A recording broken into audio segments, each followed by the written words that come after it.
That's me and me and me.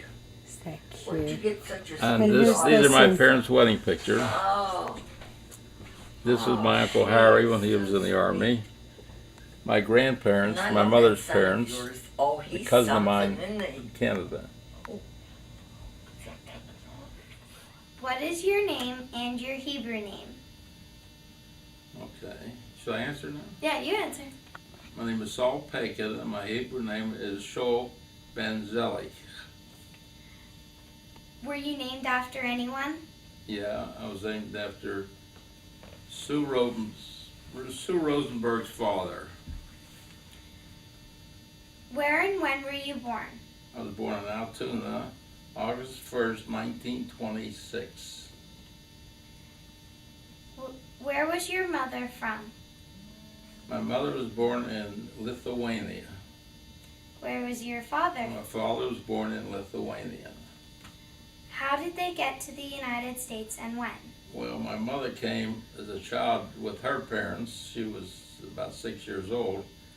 And my father came originally to Canada when he was 17 years old, from Europe to Canada, and then he came to the United States when he was 21. What was your father's occupation? He was in an iron and steel business. What was your occupation? Well, after he passed away, I took over that business. Did your family practice Judaism? Yes, What synagogue did you belong to? a good Achim. That synagogue is as old as I am. Were you bar mitzvah? Yes, I was. Can you tell me about your bar mitzvah? Well, in those days it wasn't like it is today. I remember on the table they would have 2 jars of herring and a challah and a couple forks, and the people put it in the herring and took a bite, put the same fork down, and then later when things got a little better, we also gave the kids a Hershey bar and a soft drink, and that was it. And then I took 10 of my friends to a movie, which cost 10 cents each at that time. So we all went to a movie for 10 cents, and I bought 2 bags of cookies. That was another quarter. So my total expense for the bar mitzvah was $11.25. Just like today. Yeah, sure. Have you seen changes in the synagogue? Yeah, everybody I knew has got older. And it's become more liberal. When I was younger, the women and girls sat upstairs. They weren't allowed on the first floor.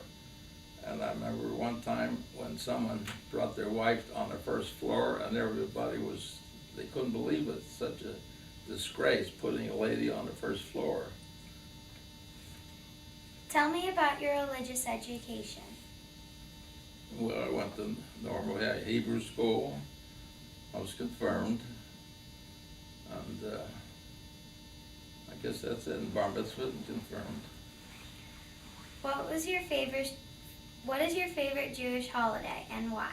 I think Passover, because when I was a kid, all the relatives came home, and we had a big Seder.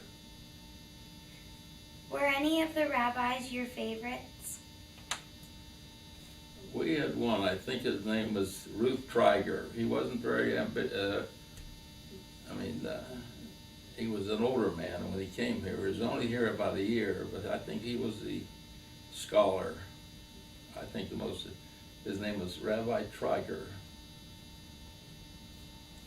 When did you marry and how many children did you have? Well, this is the second marriage. My first marriage, I was married 20 years. I personally never had children, but my first wife was a widow, and she had 2 daughters. And then when she passed away, 4 years later, Anna and I got together and we got married.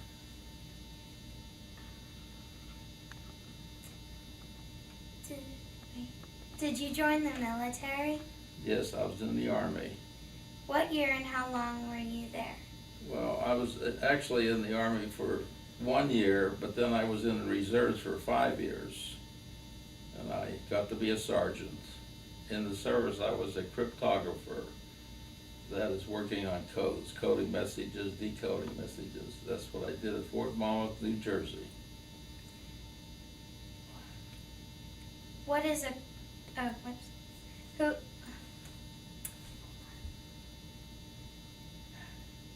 How did you two get together? Well, we graduated high school the same year, and it was our 55th high school reunion at the Jaffa Mosque. And I was going alone, and then didn't want to go alone. So I said, how about if we go alone together? And we went alone and had a good time, and then we started going together. Which rabbi performed your wedding? Rabbi Atkins, Gary Atkins. After your military career ended, did you come back to Altoona? I did when my father got sick. I was in New Jersey at the time. My father got sick and he eventually passed away, and I took over his business. I know you go to synagogue. What days do you go? We both go on Sunday, Monday, and Thursday. Have you been in synagogue when we did not have a rabbi? Yes, for a while there we didn't have a rabbi. And when Rabbi, was it Panish that left? When Rabbi Panish left, for a while we had no rabbi. Who led the services? Well, some of the local, like Mo Anticole, Jacob Gallant, Rick Karp, and then for the holidays we would bring in a cantor who could also conducted the services.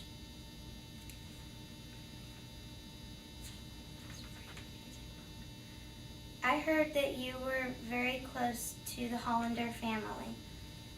We lived next door for 20 years. Did you ask Joel to join the synagogue? No, they joined on their own. I didn't have to convince them. Were you close with Joel and Barbara's children? Yes, we were. Do you have any hobbies like golf? Well, I used to play golf, but I haven't played in the last 2 years. What does being Jewish mean to you? Pardon me? What does being Jewish mean to you? It means I never put butter on a corned beef sandwich. Never. Wouldn't do Why? it. I wouldn't do it. It's against my religion. Okay. I couldn't understand any of this. So I It's didn't about ask it. B'nai B'rith. What's a B'nai B'rith? Ask him what's B'nai B'nai B'rith is B'rith. Sons of the Covenant, and I have been a member of B'nai B'rith for 50 years. And I'll tell you the story. They called me up about a year ago and said in their record showed I had been a member for 50 years.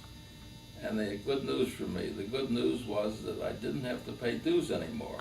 And I thought that was wonderful. But then they said many people who reach 50 years and don't pay dues make a sizable and generous contribution to B'nai B'rith. So I asked them, how much is the generous contribution? And they said about $1,000. So I said, instead of making a generous contribution, can I just pay my dues? Okay, what do you do when you're a member of B'nai Well, it's B'rith? like any organization like that. You try to do good work, and we always, for years, we gave helped a needy student for their college.